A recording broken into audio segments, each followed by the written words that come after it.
চলে এসেছি পার্ট 1-এ। হয়তো আমি ভুলে গেছিলাম বলতে যে পার্ট 2-তে যাচ্ছি নাকি, ওটা পার্ট 1-এ দেখে নেবে, তো পার্ট 2-তে দেখতে পারো।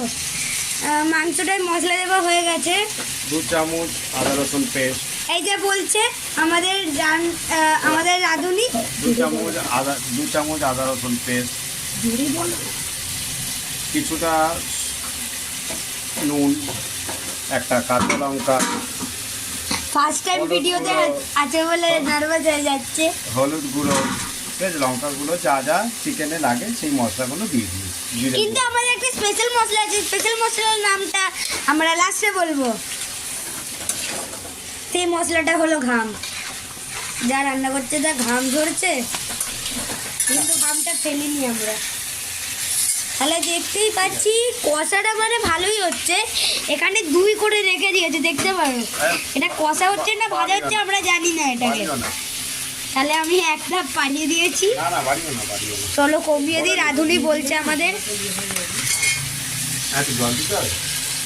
এই দেখো জল দেবে নাকি আমার জিজ্ঞাসা করছে। আমার মনে হচ্ছে মাংস ভাজাটা একটুখানি ভালোই হবে আজকে।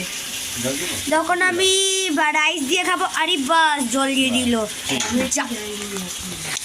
তো গাইস জল দেওয়ার পর কি হবে, টমেটো আসছে, কিন্তু টমেটোটা এখনো কাটিং হয়নি।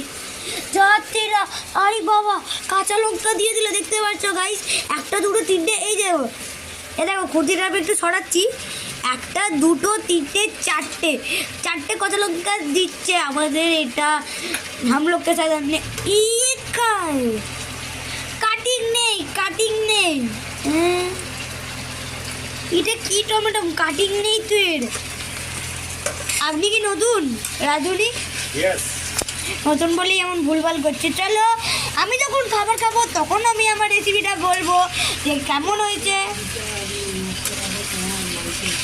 আমার মনে হচ্ছে একটু মশলাটা কম হয়েছে। রাঁধুনি আপনি মশলা দিতে পারেন, নো টেনশন, লজ্জা পাবার দরকার নেই। এ দেখো ছুরিও হাতে নিয়েছি। এই যে আবার জল দেওয়া হচ্ছে, দেখে নিয়েছো গাইস, জলটা বারবার দিচ্ছে। তাহলে আমার চার্জটা শেষ হয়ে যাচ্ছে, পুরো ফিনিশিং এর পরে আবার দেখানো হবে। সো ফিনিশিং এর আগে আর একবার আমি পার্ট 3 বানাবো। বাট এই ভিডিওতে যাতে 1 লাখ চাই না, 50,000 চাই না, অন্তত 10,000 লাইক তো আমার চাই। এটা আমার টার্গেট। এবার যারা পুরো করার জন্য চায় তারা